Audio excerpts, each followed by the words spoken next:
പിതാവിനും പുത്രനും പരിശുദ്ധാത്മാവിനും സ്തുതി ആദ്യം മുതൽ ഇന്നും എന്നും എന്നേക്കും തന്നെ.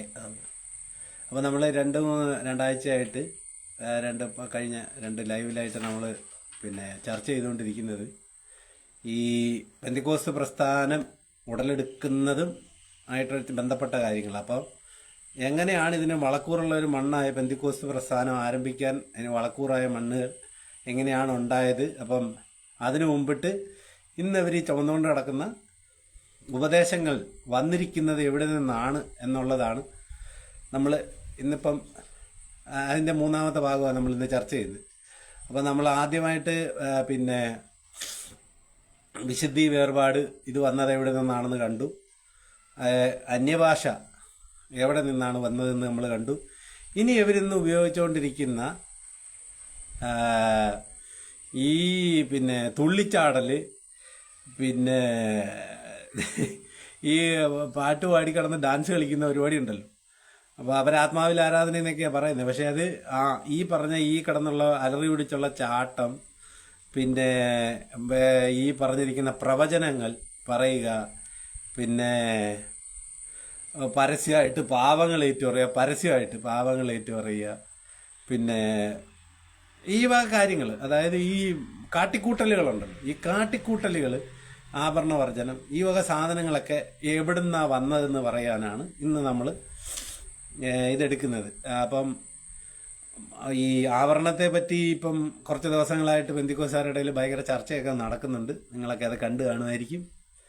അപ്പോൾ ആഭരണവർജനം വേണം വേണ്ട, അത് നമ്മുടെ ഒരു കെ സി ജോൺ പാസ്റ്റർ പറയുന്നുണ്ട്, കെ സി ജോൺ പാസ്റ്റർ പറയുന്നുണ്ട്, ഇത് ഞങ്ങൾ വചനത്തെ ദുർവ്യാഖ്യാനം ചെയ്ത് ഞങ്ങൾ ഉണ്ടാക്കിയെടുത്ത ഒരു ഉപദേശമാണ് ഇതെന്നൊക്കെ കെ സി ജോൺ പാസ്റ്റർ പറയുന്നുണ്ടായിരുന്നു. ഒരാഴ്ച കഴിഞ്ഞപ്പം പുള്ളി പറഞ്ഞു, അങ്ങനല്ല, അത് ആഭരണം എന്നുള്ളതൊരു പ്രതിഷ്ഠയാണ്. എനിക്കറിയാൻ പാടില്ല ഈ വ്യർത്ഥമായ പാരമ്പര്യം, അതായത് പാടുന്നുണ്ടല്ലോ, നാട് വിട്ടു കൂട് വിട്ടു നാമധേയ കൂട്ടം വിട്ടു എന്നൊക്കെ പറയുമ്പം ഈ വ്യർത്ഥമായ പാരമ്പര്യങ്ങളെ പിന്തള്ളി ചെന്നവനാണ് പെന്തിക്കോസ്തുകാരൻ. അപ്പോൾ അവിടെ എങ്ങനെയാണ് പ്രതിഷ്ഠ എനിക്കറിയത്തില്ല. അപ്പോൾ എന്തായാലും ഇപ്പം ലേറ്റസ്റ്റ് ആയിട്ട് പുള്ളി പറഞ്ഞിരിക്കുകയാണ്, ഇത് ആഭരണം വർജനം എന്നത് ഒരു പ്രതിഷ്ഠയാണ് എന്നൊക്കെ പറയുന്നുണ്ട്. അപ്പോൾ ആഭരണം ഉപയോഗിക്കേണ്ട, എന്തായാലും ഒരു കാര്യം ഉറപ്പായി, കഴിഞ്ഞ 100 വർഷമായിട്ട് പെന്തിക്കോസ്തുകാർ ആഭരണം ഇടാത്തത് അത് ഒരു ഉപദേശത്തിൻ്റെയോ ക്രിസ്തീയ വിശ്വാസത്തിൻ്റെയോ അല്ലെങ്കിൽ ബൈബിൾ വാക്യങ്ങളുടെ അടിസ്ഥാനത്തിലോ അല്ല, അത് ബൈബിൾ വാക്യങ്ങളെ ദുർവ്യാഖ്യാനം ചെയ്ത് ഒരു ഉപദേശം ഉണ്ടാക്കിയതാണ്. അല്ലാതെ ആഭരണവർജനം ബൈബിളിൻ്റെ ഉപദേശം അല്ലെന്ന് എന്തായാലും ഒരു പാസ്റ്ററെങ്കിലും കേരളത്തിൽ പറഞ്ഞു. പക്ഷേ കേരളത്തിന് പുറത്ത് ഇത് സംസാരിക്കുന്ന പാസ്റ്റർമാരുണ്ട്. അദ്ദേഹത്തിൻ്റെ പേരാണ് വത്സൻ എബ്രഹാം. അദ്ദേഹം 2 വർഷത്തിന് മുമ്പ് സ്വന്തം ഭാര്യയ്ക്ക് 10 പവൻ്റെ അരിഞ്ഞാണം മേടിച്ചു കൊടുത്തു. മോടെ കല്യാണത്തിന്. അത് അരിഞ്ഞാണം നമ്മളെ ഇവിടെ ഹിന്ദു സ്ത്രീകളൊക്കെ കല്യാണത്തിൻ്റെ അന്ന് ഹിന്ദു സ്ത്രീകൾ ആഭരണം ധരിക്കുന്ന പോലെ, അതായത് സാരിക്ക് പുറത്ത് അരപ്പട്ട ചുറ്റി നിൽക്കുന്ന നമ്മൾ വിവാഹ പെണ്ണുങ്ങളെ കണ്ടിട്ടുണ്ടല്ലോ. അപ്പോൾ അതേപോലെ സ്വന്തം ഭാര്യ, ഇദ്ദേഹത്തിൻ്റെ ഭാര്യ അതേപോലെ ഒരു ആനയുടെ തുടലിനത്ര ഉള്ള ഒരു അരിഞ്ഞാണമൊക്കെ എടുത്ത് ചുറ്റി മകളുടെ കല്യാണത്തിന് നിൽക്കുന്നുണ്ടായിരുന്നു. അപ്പോൾ ഫോട്ടോ ഒക്കെ വൈറലായിരുന്നു. അപ്പം കേരളത്തിനകത്ത് മാത്രം, അതായത് കാസർഗോഡിനിപ്പുറം, പാലക്കാടിനിപ്പുറം, പാറശാലയ്ക്കിപ്പുറം മാത്രം കണ്ടുവരുന്ന ഒരു പ്രതിഭാസമാണ് ആഭരണ വർജനം. അല്ലാതെ പെന്തിക്കോസ്തുകാർക്ക് അതിനപ്പുറത്തേക്ക് ഇല്ല. ഇത് കേരളത്തിനകത്ത് മാത്രം കണ്ടുവരുന്ന ഒരു പ്രതിഭാസമാണ്. ഈ കേരളത്തിനകത്ത് കണ്ടുവരുന്ന ഈ പ്രതിഭാസം എവിടെ നിന്ന് വരുന്നു എന്നുള്ളതാണ് നമ്മളിന്ന് നോക്കുന്നത്.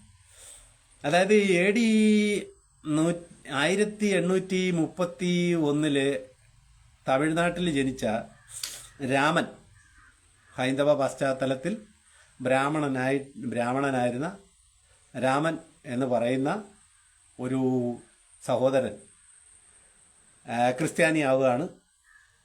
അദ്ദേഹം 1861 ഈ ക്രിസ്തീയ CMS മിഷണറിമാരുടെ സുവിശേഷ പ്രസംഗങ്ങളിൽ നിന്ന് ഇത് ഉൾക്കൊണ്ടുകൊണ്ട് യേശുക്രിസ്തുവിനെ പറ്റി അറിഞ്ഞു. അങ്ങനെ പുള്ളി ക്രിസ്ത്യാനിയായി. ആംഗ്ലിക്കൻ സഭയിലെ ഒരു ബിഷപ്പ്, ഒരു പ്രീസ്റ്റായി. അദ്ദേഹം അതിനു മുമ്പ് 1861 ക്രിസ്ത്യാനിയായി.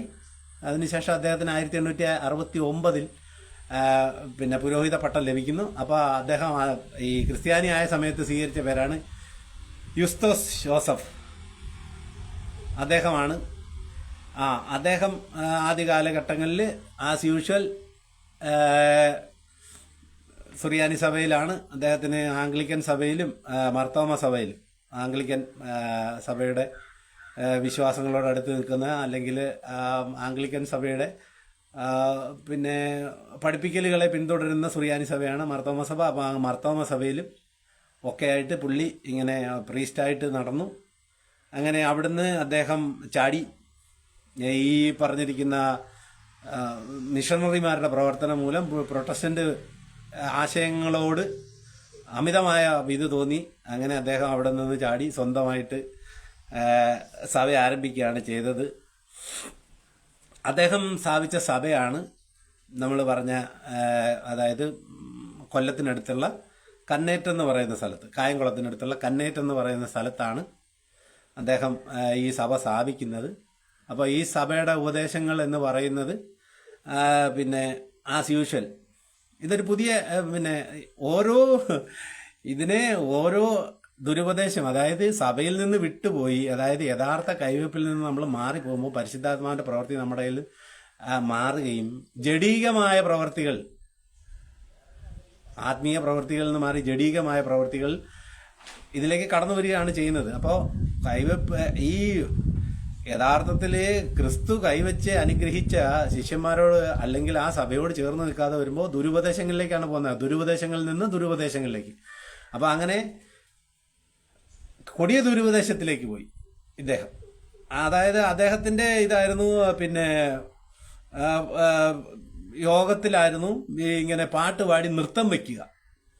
നമ്മൾ കണ്ടിട്ടുണ്ടാവും ഈ പിന്നെ ആദിവാസി ഗോത്ര വിഭാഗങ്ങളൊക്കെ, ഞാൻ അവരെ അത് തെറ്റായിട്ട് പറയുകയല്ല, ആദിവാസി ഗോത്ര വിഭാഗങ്ങളൊക്കെ അവരുടെ പിന്നെ ഉത്സവങ്ങൾക്കും അവരുടെ പിന്നെ കാവുകളിലാണെങ്കിൽ കാവുകളിലെ അവരുടെ പ്രതിഷ്ഠ ആ സ്ഥലത്ത് ചെന്ന് ഇങ്ങനെ ഉച്ചത്തിൽ പാട്ട് പാടി ആടുക എന്നുള്ളത് നമ്മൾ കണ്ടിട്ടുണ്ട്. അപ്പം ആ ഒരു കാര്യം ഇദ്ദേഹം ബ്രാഹ്മണനായിരുന്നിട്ട് കൂടി, പൂർവ്വ ആശ്രമത്തിൽ ബ്രാഹ്മണനായിരുന്നു. അപ്പോൾ അദ്ദേഹം ഈ പറഞ്ഞ സാധനം, അതായത് ഈ പാട്ട് പാടി ഡാൻസ് കളിക്കുക എന്നുള്ളത് അത് ക്രിസ്തീയമാക്കി. അതേപോലെ ഈ ഹല്ലേലൂയ ഇപ്പം നമ്മൾ എല്ലാ പെന്തക്കോസ്തുകാരും പറയുന്നേക്കാം, ഒരിക്കൽ കൂടെ ഹല്ലേലൂയ, ആരും പറയുന്നില്ലല്ലോ ഹല്ലേലൂയ എന്ന് പറയുന്ന ഈ ഒരു ഹല്ലേലൂയ എന്ന് എല്ലാ കാര്യത്തിലും തുടക്കം മുതൽ ഒടുക്കം വരെ പ്രൈസ് ദി ലോർഡ്, ഈ ഒരു സംഭവം ഈ മുട്ടിന് സെക്കൻഡിന് ഇത് പറയുന്ന ഈ ഒരു പരിപാടി അദ്ദേഹമാണ് ഇൻട്രൊഡ്യൂസ് ചെയ്തത്. പിന്നെ ഈ പരസ്യമായിട്ട് പാപങ്ങൾ ഏറ്റു പറയുന്നത്, അതായത് പിന്നെ ഈ അപ്പോസ്തലിക സഭക്കാർക്കറിയാം, അവർ കുമ്പസാരം എന്നുള്ള കൂദാശയിൽ ചെന്നിരുന്ന് അച്ഛനോട് പറയുന്നു, പാവമോചനം ലഭിക്കുന്നു. പക്ഷെ ഇത് പെന്തിക്കോസിന്റെ ഉപദേശമല്ല, ഇത് പ്രൊട്ടസ്റ്റന്റ് വിപ്ലവത്തിന് ശേഷം വന്ന ഒരു ഉപദേശമാണ്. എന്ത് ഈ ഉച്ചത്തില് എല്ലാവരെയും കേൾക്ക പാപങ്ങൾ ഏറ്റു പറയുക, അങ്ങനെ ഏറ്റു പറഞ്ഞാലേ പാപമോചനം ഉണ്ടാവും എന്നുള്ളത്, അതും പുള്ളിയാണ് പഠിപ്പിച്ചത്. പിന്നെ ഈ അനുതാപം, അതായത് ഈ ഭയങ്കരമായിട്ട് എനിക്ക് മാനസാന്തരം വന്നു എന്ന് പറയാൻ വേണ്ടിയിട്ട് ഇങ്ങനെ ഉച്ചത്തിൽ നിലവിളിച്ചിട്ട് അലറി കരയുക, അതിപ്പോൾ നമുക്ക് ഈ പെന്തിക്കോസ്തുകാരുടെ ഇടയിൽ കാണാം. അപ്പോൾ അന്നേരം ഈ വക സാധനങ്ങളെല്ലാം ഇൻട്രൊഡ്യൂസ് ചെയ്യുന്നത്, ഈ കേരളത്തിൽ ഇൻട്രൊഡ്യൂസ് ചെയ്യുന്നതെന്ന് പറഞ്ഞു കഴിഞ്ഞാൽ ഈ പുള്ളിക്കാരനാണ്. ഈ കന്നേറ്റ് എന്ന് പറഞ്ഞ സ്ഥലത്ത് സ്ഥാപിച്ച ഈ യൂയോ മതം, ഇദ്ദേഹം സ്ഥാപിച്ച മതത്തിന്റെ പേരാണ് ഇപ്പൊ നമ്മൾ അറിയപ്പെടുന്നതാണ് യൂയോ മതം.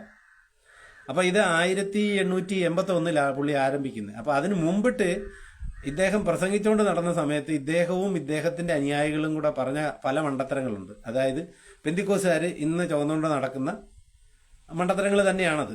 പക്ഷെ ഇപ്പോൾ നടക്കുന്ന പെന്തിക്കോസുകാർ യുദ്ധം കാണുമ്പോൾ അത് അവിടെ വരുന്നു ഇവിടെ വരുന്നു എന്ന് മാത്രമേ പറയുന്നുള്ളൂ, ഡേറ്റ് പറയുന്നില്ല. പക്ഷെ ഈ പുള്ളിക്കാരൻ 1875 കർത്താവിന്റെ വരവിന് മുന്നോടിയായിട്ടുള്ള ആകാശം ഇരുണ്ടും, അത് ഓഗസ്റ്റ് മാസം 10, 11, 12 തീയതികളിൽ ആകാശം ഇരുളും, പിന്നെ ഭൂമി ശൂന്യമാവും എന്ന് പറഞ്ഞ്, എന്നിട്ട് 6ാമത്തെ വർഷമാകുമ്പോൾ 1981 ക്രിസ്തു രണ്ടാമത് വരുമെന്ന് പറഞ്ഞു. ഇതും അവരുടെ ഒരു പ്രധാന പഠിപ്പിക്കലായിരുന്നു. ഈ പറഞ്ഞ ഈ യൂയോ മതം സ്ഥാപിച്ച യുസ്തോസ് ജോസഫിന്റെ പഠിപ്പിക്കലായിരുന്നു. അപ്പൊ അവരാണ് ആദ്യമായിട്ട് ഈ ആഭരണ വർജനം കേരളത്തിൽ തുടങ്ങിയത്. അതായത് വിശ്വാസത്തിന്റെ അല്ലെങ്കിൽ വിശുദ്ധിയുടെ ബാഹ്യ അടയാളമായിട്ട് ആഭരണം ധരിക്കരുത് എന്ന് ആദ്യമായിട്ട് കേരളത്തിൽ പഠിപ്പിക്കുന്നത് ഈ പറഞ്ഞിരിക്കുന്ന ദുരുപദേശകനായിരിക്കുന്ന യുസ്തോസ് ജോസഫാണ്. അപ്പൊ അതാണ് നമ്മൾ മനസ്സിലാക്കേണ്ടത്. അല്ലാതെ ഈ ആഭരണ വർജനം ഞങ്ങളുടേതാണ്, ഇത് ഞങ്ങള് ഇത് ഒരു പ്രത്യേക ഇതിനു വേണ്ടി പിന്നെ വരുന്ന സഹോദരങ്ങൾക്ക് വേണ്ടി ഞങ്ങൾ ഉപേക്ഷിച്ചാണെന്ന് പറയരുത്. ഈ ആഭരണ വർജനം വരുന്നത് ഈ പറഞ്ഞിരിക്കുന്ന യൂയോ മതത്തിന്റെ സ്വാധീനത്തിൽ നിന്നാണ്. അത് അങ്ങനെ വരാനുള്ള കാരണം എന്താണെന്ന് ചോദിച്ചു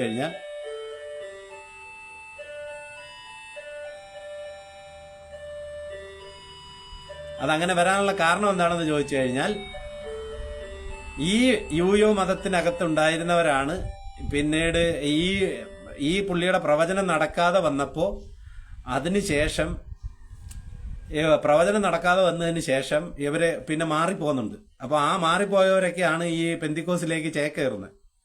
അപ്പം ഇത് നമ്മൾ പ്രധാനമായിട്ടും മനസ്സിലാക്കേണ്ടുന്നത് ഈ പെന്തിക്കോസ്ത് പ്രസ്ഥാനങ്ങൾ യഥാർത്ഥത്തിൽ അധികം ഉടലെടുത്തതും ഇതിന് വളർന്നതും ഈ തെക്കൻ ജില്ലകളിലാണ്.